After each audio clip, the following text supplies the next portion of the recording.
Imagine you're standing on the command deck of a Bzl Dominion dreadnought. You're a junior tactical observer. Your name is Vesh Korental, and you have spent 43 cycles training for this moment. Around you, the bridge hums in 7 harmonic layers, each tone assigned to a specific officer's rank.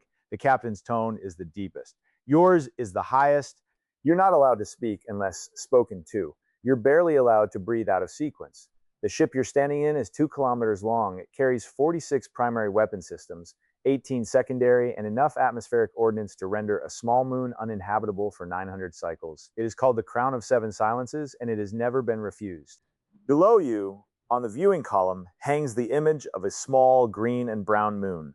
Bright Meadow, population, 4,200 humans, no fleet, no orbital defense, 1 landing strip. The colony has ignored 3 formal annexation notices, which is not defiance, it is something stranger. The Bzl Dominion has no protocol for being ignored. Defiance can be answered. Silence cannot. You are here to watch the captain teach them what silence costs. The shuttle approaches. It is small, civilian, unarmed. Your weapons officers track it anyway because protocol demands it. You expect the hatch to open and reveal a delegation of human leaders, generals, governors, anyone worth the gravity of this moment. The hatch opens. 1 human steps out. She is small. Her hair is white. She is carrying a covered basket in one hand and what appears to be a folded garment in the other. She looks up at the assembled honor guard of 40 armored Bzl soldiers, and she smiles. The entire bridge falls silent. Not the ceremonial silence of rank protocol. The other kind, the kind that happens when 43 cycles of training do not contain a single instruction for what you're looking at. That woman was Margaret Halloway. She was 71 years old. She was a retired school teacher from a town on Bright Meadow that grew apples and raised goats. She was not a soldier. She was not a diplomat. She was not augmented, not armed, not hiding anything in the basket, except as it would later turn out oatmeal cookies. And she did not just refuse the Dominion, she unmade it. So how did a single grandmother with a basket convince a 2-kilometer warship to turn around and leave? How did one quiet visit crack the foundation of an empire that had stood for 2 centuries on the simple promise that resistance was impossible? To understand that, we have to go back, we have to look at the colony, we have to look at the doctrine, and we have to look at what the humans understood about us that we had never understood about ourselves. Part 2, picture the outer sill in the era before Bright Meadow. It was a region of space the Dominion considered beneath formal cataloging. Hundreds of small, unaffiliated colonies, most of them human, scattered across moons and asteroids that the major powers had not bothered to claim. Farming colonies, research stations, religious communes, families who had wanted distance from larger governments and had paid for that distance in isolation. These colonies were not strong. They had no fleets. Most had no weapons more advanced than what was needed to hunt wildlife or break rock. They survived because they were too small to be worth conquering and too scattered to be worth coordinating against. Bright Meadow was typical: 4,200 residents, a landing strip, a community hall, 3 orchards, 2 grain fields, a small university that taught hydroponics and basic engineering, and a town meeting every second 7-day where decisions were made by raised hands. The Dominion's annexation protocol had 3 stages. First, a formal notice transmitted on standard frequencies. Second, a follow-up notice with a deadline. Third, a final warning after which a warship was dispatched to demonstrate gravity. No colony had ever required the 3rd stage. The notices alone were enough. The threat of a dreadnought arriving was enough. Cooperation was the only sane response. Bright Meadow did not respond to the 1st notice, or the 2nd, or the 3rd. This was not, as the Dominion's diplomatic corps initially assumed, a translation error. The humans had received the notices, they had read them, they had discussed them at the 2nd 7-day meeting, and voted by raised hands not to engage. Then they had gone back to picking apples. The captain of the Crown of Seven Silences, High Resonance Tarn Velucor, requested the assignment personally. He was 200 cycles old. He had conducted 14 successful intimidation encounters across his career. He had a reputation throughout the fleet for being able to read a colony's surrender on the faces of its leaders within the first 6 minutes of contact. He was not a cruel officer. He was a precise one. He believed in the elegance of the system. He arrived in orbit over Bright Meadow, expecting a delegation. He expected the colony's leadership to assemble on the landing strip in their best ceremonial clothing. He expected fear, then negotiation, then capitulation. He expected the entire encounter to last less than 2 cycles. What he received 3 hours after arrival was a single transmission from the colony's community radio. "Hello, up there, we've sent someone to meet you. She should be docking shortly. Please be patient with her. She's not as fast on her feet as she used to be. The bridge crew assumed it was a stalling tactic, a trick. The captain ordered weapons to be ready. The honor guard assembled. The viewing column was tuned to the docking bay. The humans, you see, had not built a defense. They had built a visit, and the great irony, the one that would later be studied in Dominion war colleges for cycles to come, was that this was not a strategy invented by human generals. It was a strategy invented at a town meeting by raised hands, by people who had never read a Bzl protocol document and had no idea what we were. They simply knew in the way humans seem to know things without being able to explain how that sending Margaret was the right answer. She volunteered, she finished her morning tea, packed her basket, kissed her 3 grandchildren, and got on the shuttle. Part 3. Forget the version of intimidation that the human entertainment archives later popularized, with shouting officers and theatrical brutality. Real Bzl intimidation was an art form, a ceremony, a choreography refined over 2 centuries until every step, every tone, every angle of approach carried meaning. It worked like this. When a warship arrived above a target world, the first stage was visual. The ship positioned itself to occupy the largest possible portion of the target's sky. This was not for tactical reasons, it was for symbolic reasons. The ship had to be unmissable, it had to be the largest thing the population had ever seen. The second stage was acoustic.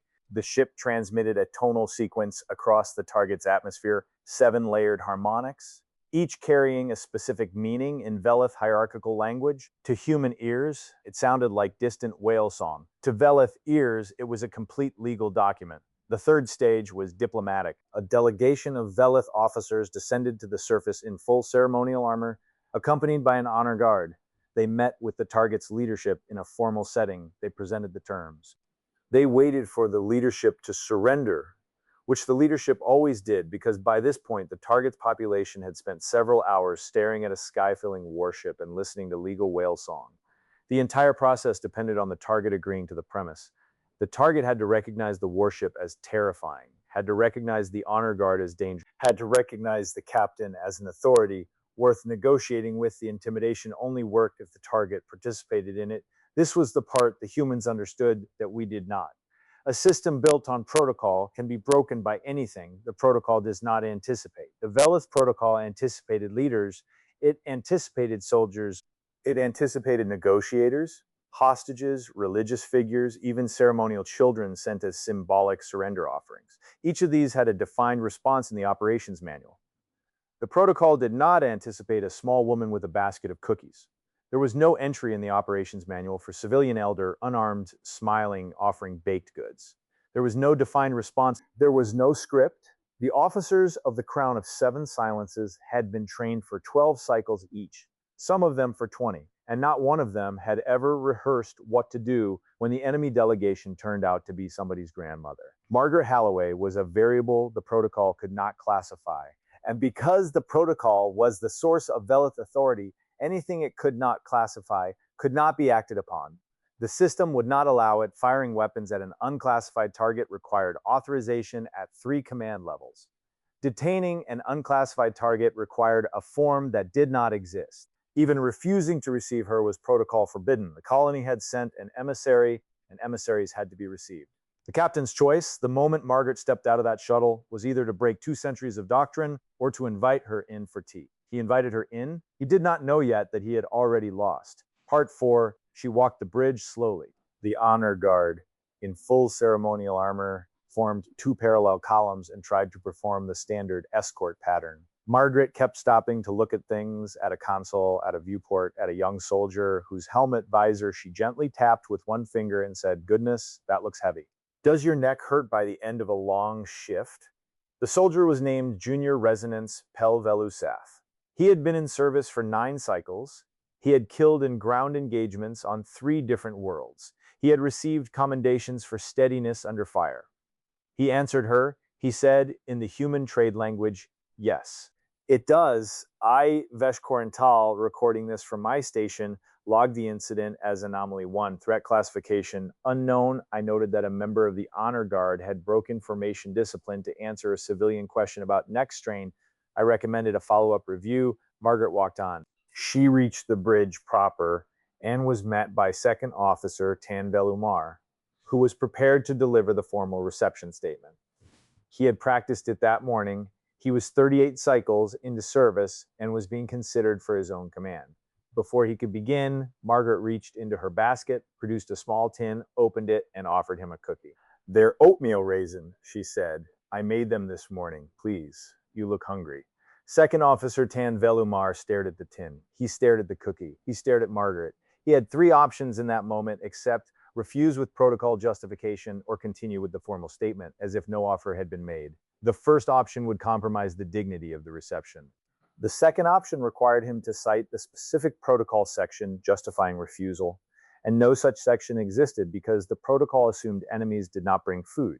The third option required him to physically ignore the cookie, which, given that Margaret was now holding it directly in front of his sensory cluster, was logistically difficult. He hesitated for 4 full seconds. Then he took the cookie. He did not eat it, he held it, but he had taken it.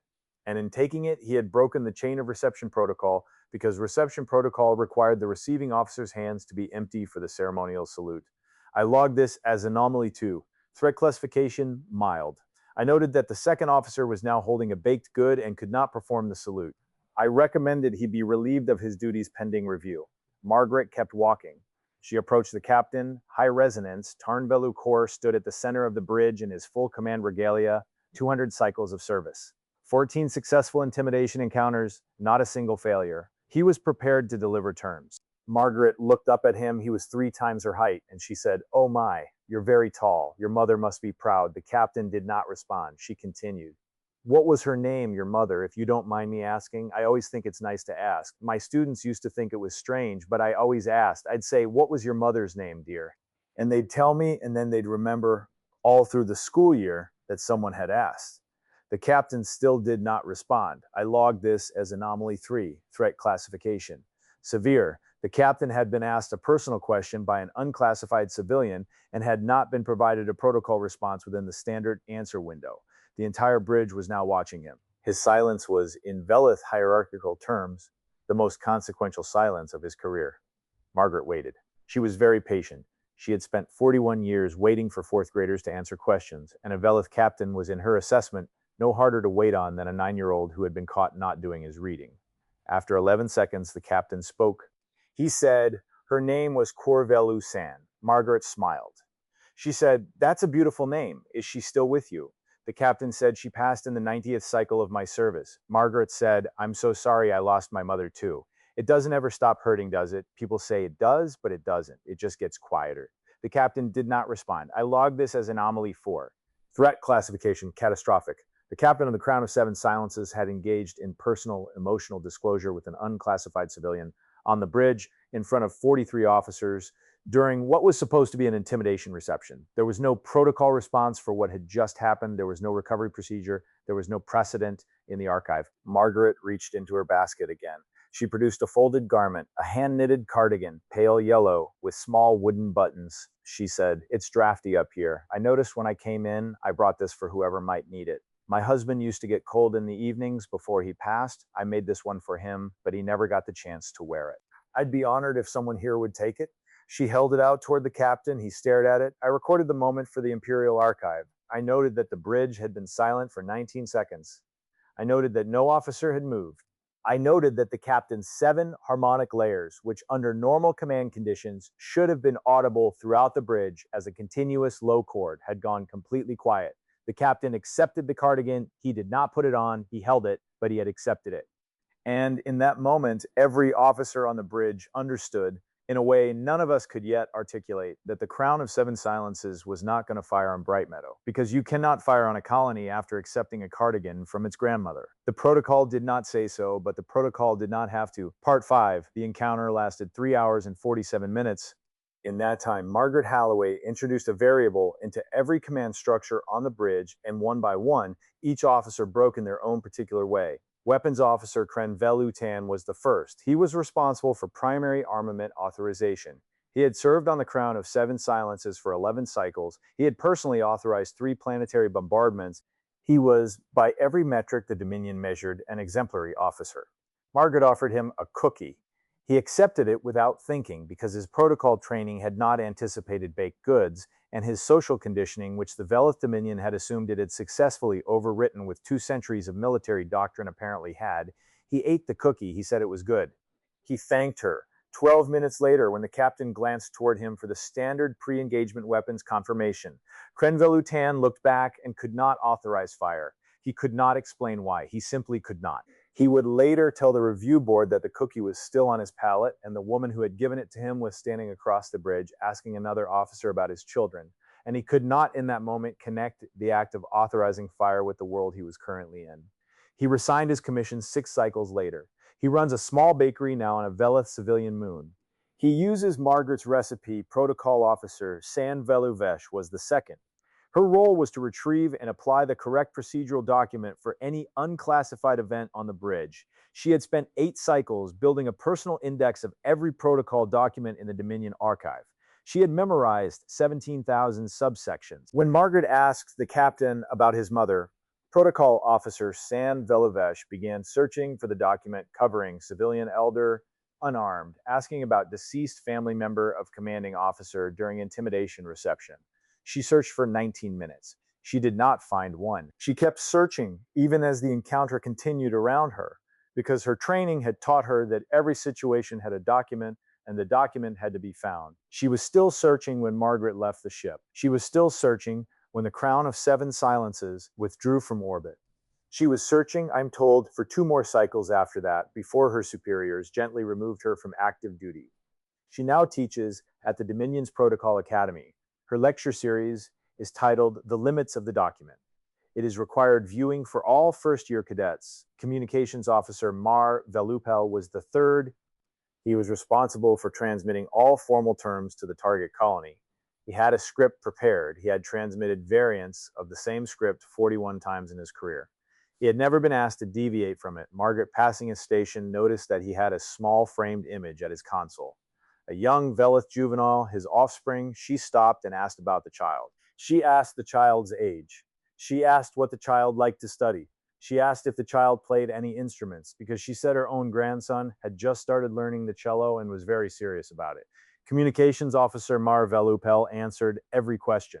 He answered for 9 minutes. By the time he returned to his console, the formal term script had been removed from his active queue, because the captain had quietly ordered all transmission protocols suspended. He was not punished. He was promoted eventually to a position that involved diplomatic outreach to unaffiliated colonies. He sends Margaret a letter every cycle on her birthday. She writes, Honor Guard Captain Tan Velukor was the 4th no relation to the ship's captain, despite the partial name overlap. His role was to maintain ceremonial security on the bridge during the encounter. He had a squad of 12 under his direct command. Halfway through the encounter, Margaret asked him if his men were tired. She said standing in armor for that long looked hard on the back. She asked if there was somewhere they could sit. She said she didn't mind. She'd grown up around farmers. She knew how it was to stand too long. Honor Guard Captain Tan Velukor dismissed his squad to sit. They sat on the bridge during an intimidation reception in full ceremonial armor. 12 armed soldiers sitting in a loose half circle around an old human woman, while their captain explained to her in increasing detail what each piece of his armor did and why it was heavier than it needed to be. He resigned 6 cycles later. He runs a sitting meditation school now. His students sit a great deal. And the captain, High Resonance, Tarn Velukor himself, the man who had requested this assignment, the man with 14 successful intimidations across 200 cycles of service, the man whose authority was the foundation of the encounter, broke last and broke quietest. He never fired. He never gave the order. He stood on the bridge holding a yellow cardigan and listened for 3 hours and 47 minutes to a woman ask him about his life, about his mother, about the food he liked, about whether he had ever taught anyone anything, and if so, what. At the end, Margaret thanked him for his hospitality. She said she had to get back because her grandchildren would worry. She said she hoped he would come visit the colony someday when he wasn't working. She said the apples were good in the autumn. He nodded. He said he would consider it. She left the bridge. The shuttle departed. The captain stood for a long time without moving. Then he ordered the crown of 7 silences to withdraw from orbit. He filed his report 2 cycles later. It was 11 words long. The colony cannot be classified. Recommend no further action. Reception complete. Part 6. The Dominion did not at first understand what had happened. The report was strange, but reports were sometimes strange. The withdrawal was unusual, but withdrawals occasionally occurred for technical reasons. The captain was an officer of unimpeachable record. and his judgment was, by long tradition, not questioned by command. It was only when the second colony refused annexation 3 cycles later, and the Bell of 40 Mornings was dispatched, and the colony sent up a single emissary, a retired beekeeper named Elias Vance, who brought honey and asked the captain about his preferred flowers. That command began to suspect a pattern. The third encounter involved a librarian named Cordelia Mwangi, who brought books. The fourth involved a man named Henrik Olsen, who played the harmonica. The fifth involved a former hospice nurse named Teresa Part, who simply sat with the captain and held his hand for an hour without speaking. The recording of that encounter is still classified at the highest level. The captain in question retired the following cycle and now operates a small fishing boat. By the eighth encounter, the Dominion's intimidation doctrine, the foundation of 2 centuries of expansion across 43 star systems, had developed cracks across every level of the fleet.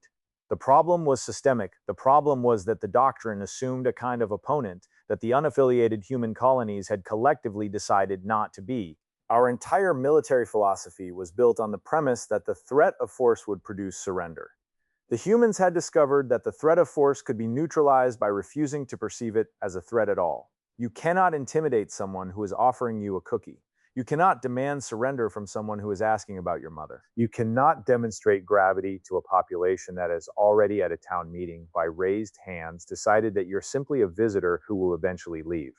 The economics of intimidation shifted overnight. Before Margaret, an annexation could be conducted by 1 warship over the course of 2 cycles. After Margaret, an annexation required a strategy that the Dominion did not have. Warships could still arrive. Warships could still fill the sky, but the moment a small civilian stepped out of a shuttle with a basket, the entire encounter collapsed into something the warship could not engage with. Some captains tried to refuse the emissaries. This violated reception protocol and resulted in immediate review. Some captains tried to deliver terms before the emissary arrived. This violated sequence protocol and resulted in immediate review. Some captains tried to fire on the colony before the emissary's shuttle docked.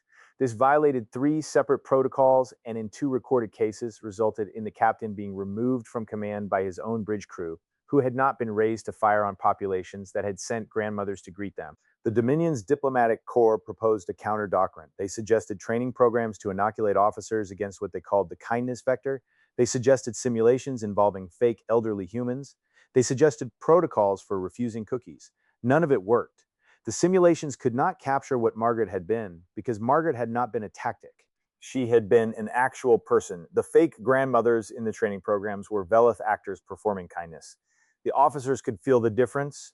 The humans, when they sent their emissaries, were not performing anything. They were sending the kindest person they had because the kindest person was the right tool for the job, and they had decided collectively that the job was worth doing well. You cannot train against sincerity. The Dominion War Colleges spent 14 cycles trying. Eventually, Command issued a quiet directive. Unaffiliated colonies in the Outer Sill would no longer receive annexation notices. The matter was tabled. The matter was, in fact, never raised again. The humans had not won a war.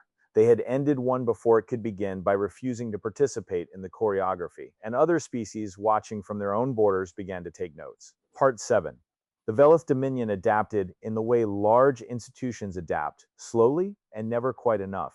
New protocols were written, counter-protocols, sub-protocols for the counter-protocols. The Imperial Archive grew by 14,000 new documents in the cycles following the Bright Meadow incident, most of them attempts to classify what Margaret had been so that future Margarets could be classified more quickly. None of it worked because the humans kept iterating. When the Dominion developed a protocol for receiving elderly female emissaries with baked goods, the humans sent a middle-aged man with a guitar. When the Dominion developed a protocol for emissaries with musical instruments, the humans sent a child. When the Dominion drafted a protocol for child emissaries, the humans sent a married couple who had brought their dog. The dog was named Biscuit.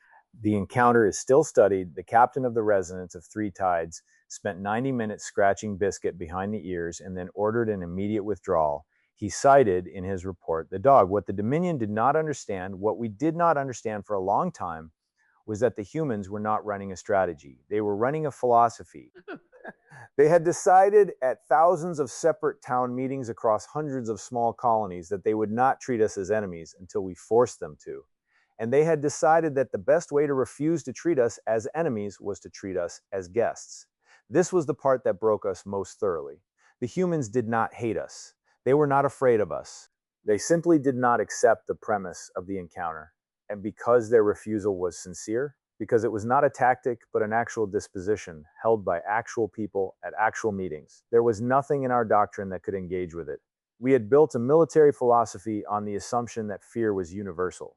The humans had revealed that fear was a choice, and that a population that chose not to be afraid was, for all practical purposes, ungovernable by intimidation.